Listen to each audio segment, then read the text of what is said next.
देखो, आए दिन हम सुनते हैं कि भाई इलन मस्क टेस्ला कार मतलब बनवा रहे हैं, उनकी कंपनी इलेक्ट्रिक व्हीकल्स बना रही है।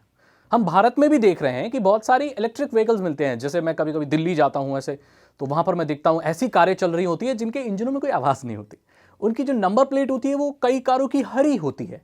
तो मतलब कि वो इलेक्ट्रिक व्हीकल्स हैं। अभी हमारे यहाँ वो चलता है ना, ई रिक्शा टर्री मेरा बहुत फेवरेट है वो। मतलब जो रिक्शा होता है बैटरी वाला, तो आवाज़ नहीं होती है उसमें। ऑटो में बैठने में मेरे को ये प्रॉब्लम होती थी, वो duck duck duck duck duck duck duck करता है तो सर दर्द होता है, उसमें आवाज़ नहीं होती।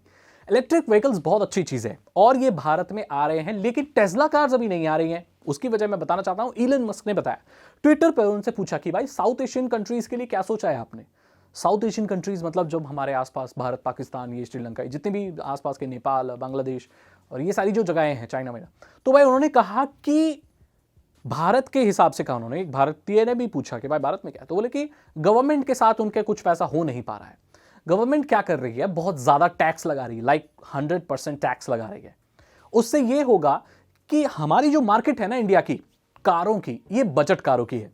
हमारे यहाँ पर अमीर लोग हैं, ऐसे अमीर लोग हैं कि भाई पूरा एकदम रोल्स रॉयस और पता नहीं मिसेराटी और ऑडी, बीएमडब्ल्यू सब खरीदते हैं। बट ज्यादातर जो लोग हैं वो बजट कार खरीदते हैं।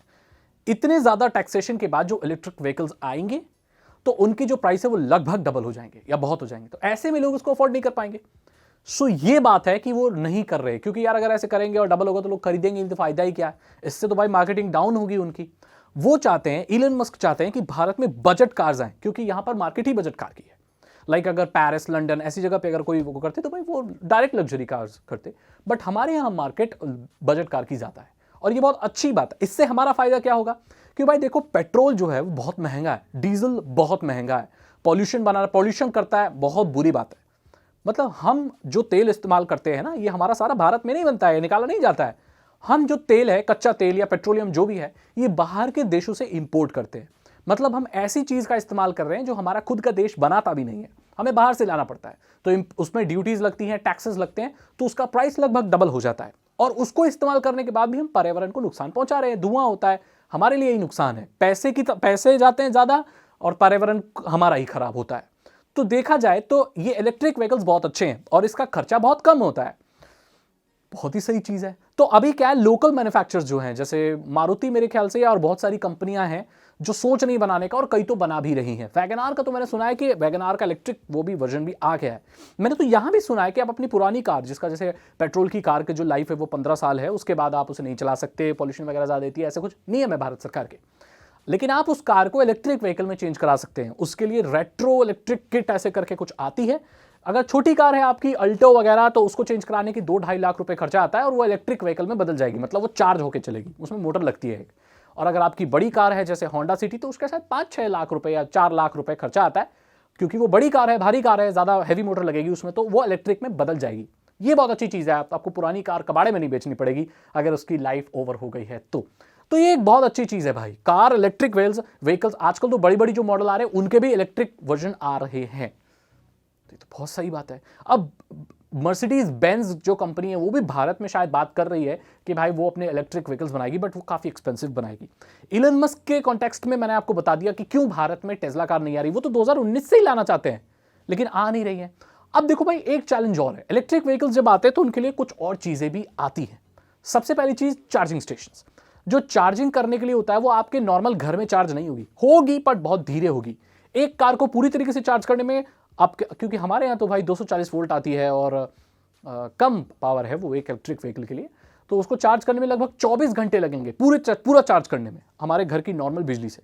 तो इसके लिए क्या करना होगा, चार्जिंग स्टेशन लगाने पड़ेंगे। आप ये सोचते होगे ना कि भाई अमेरिका में जो चल रही है इलेक्ट्रिक व्हीकल्स उसके लिए चार्जिंग स्टेशन बन रहे हैं। मेरे दोस्त, वो चार्जिंग स्टेशन है तो उसमें हाई वोल्ट की करंट होता है जो कि एक कार की बैटरी को जल्दी चार्ज कर देता है।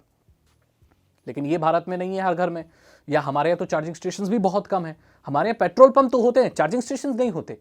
तो पहले हमें ये पूरा इंफ्रास्ट्रक्चर सेट करना होगा। इलन मस्क ऐसा कर सकते हैं, बट ये टैक्सेशन की जो चीज है ये इस चीज को रोकी हुई है। तो सरकार को थोड़ा सा टैक्स वैक्स कम करना चाहिए। हालांकि सरकार बढ़ावा दे रही है इलेक्ट्रिक व्हीकल्स को, लेकिन अभी इस हद तक नहीं दे पाई कि टेस्ला कार भारत में आ पाए। और भारत अगर लोकली मैन्युफैक्चर करे इलेक्ट्रिक व्हीकल्स को, तो हमारे पास जो बैटरी है, कोबाल्ट, लिथियम, इनके ज्यादा रिजर्व नहीं है, हमारे पास है नहीं। वैसे बहुत सारी कंट्रीज के पास नहीं है, वो बाहर से डिपेंडेंट रहते हैं, मंगाते हैं। बट हमारे पास नहीं है, तो हम इतनी सारी लिथियम आयन बैटरीज या इतने सारे पार्ट्स नहीं बना सकते, तो इसलिए हमें बाहर से इंपोर्ट करना पड़ेगा। ये जो सरकार ये चाहती है या मंत्री ये सब चाहते हैं कि भाई आप जो भी बना रहे हो भारत में बनाओ, या लोकली कोई अगर कंपनी बना रही है तो ज़्यादा अच्छा है, क्योंकि हमें उसका फिर प्राइस सस्ता पड़ेगा। लेकिन बात यह है कि हमारे पास इतनी बैटरीज बनाने के लिए रिसोर्सेज नहीं है, टैलेंट और स्किल है लेकिन कच्चे माल की कमी है, इसलिए यहाँ पर इतनी बैटरीज वो बन नहीं पा रही है। हालांकि फिर भी इलेक्ट्रिक व्हीकल्स बहुत पॉपुलर हो रहे हैं, क्योंकि धीरे धीरे जैसे वक्त बीत रहा है बैटरीज की जो कॉस्ट है वो कम होती चली जा रही है। तो इसीलिए क्या है कि बैटरी सस्ती हो रही हैं, तो फिर जो कार्स हैं वो हमारे लिए सस्ती पड़ेंगी भाई, पेट्रोल से तो बहुत सस्ती पड़ेंगी। चार्ज करो चलाओ, चार्ज करो चलाओ। कोई ऐसी कार बन जाए जो धूप से चार्ज हो, फिर तो बल्ले बल्ले, मतलब यार फिर तो क्या ही है, क्या ही चाहिए। फिर तो कार के धूप में चलाते रहो, बड़े चार्ज भी होते, चलाते रहो चलाते रहो चलाते रहो, जाते रहो कहीं कहीं घूमते रहो, राह कार में ही रहो।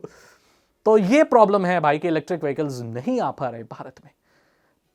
अब 2030 तक ये टारगेट है कि जो भारत में 30% कार बिकेंगी वो इलेक्ट्रिक व्हीकल्स होंगे। और धीरे धीरे जो हमारी ट्रांसपोर्ट इंडस्ट्री है इसको हम डीकार्बोनाइजेशन इसका कर देंगे, मतलब कार्बन इमिशन या जो भी पॉल्यूशन जो निकलता है उसको कम कर देंगे। इस चीज को कहकर मुझे कोई भी वो आश्चर्य नहीं हो रहा है कि आगे आने वाले 10 सालों में शायद हमारे यहाँ ज्यादातर कारें जो चल रही होंगी वो इलेक्ट्रिक व्हीकल्स होंगे। और ये बहुत अच्छी बात है, क्योंकि हमारे जो रिसोर्सेज है ना, पेट्रोलियम, कोल, ये बहुत लिमिटेड है, इनको बनने में कई 100 साल कई 1000 साल लगते हैं, लेकिन जो इंसान है वो इन्हें थोक में खत्म कर रहा है। तो ये एक ना एक दिन तो खत्म होंगे, फिर क्या करोगे? शायद उससे पहले तो हमारे यहाँ ग्लोबल वार्मिंग ही हमारी जान ले लेगी। देख रहे हो ना, कभी गर्मी होती है तो बेटा इतनी होती है कि मरी गए, जली गए। ठंड होती है तो इतनी ठंड होती है, ले बेटे जमी गए। तो ये बारिश हो रही है तो हो ही रही है, बाढ़ आ रही है। धीरे धीरे हमारा क्लाइमेट भी बदल रहा है इसी वजह से। सोचने वाली बात है। अगर आपको ये वीडियो अच्छी लगी तो इसे लाइक करें, अपने दोस्तों के साथ शेयर करें। इलन मस्क के बारे में आपकी क्या राय है, आप मुझे जरूर बताइए। अगर आपको वीडियो अच्छी लगी तो लाइक करें, अपने दोस्त के साथ शेयर करें। टेक्नोलॉजी के बारे में आप कुछ भी जानना चाहते हैं तो कमेंट सेक्शन में जरूर लिखें। साइबर सिक्योरिटी और इथिकल हैकिंग में इंटरेस्ट है तो डिस्क्रिप्शन चेक करें। 299 रुपीज़ के 3 इथिकल हैकिंग कोर्सेज हैं जो आसान भाषा में आपको इथिकल हैकिंग सिखा देंगे। मैं बोलता हूं आपसे अगली वीडियो में। Thank you so much and good bye.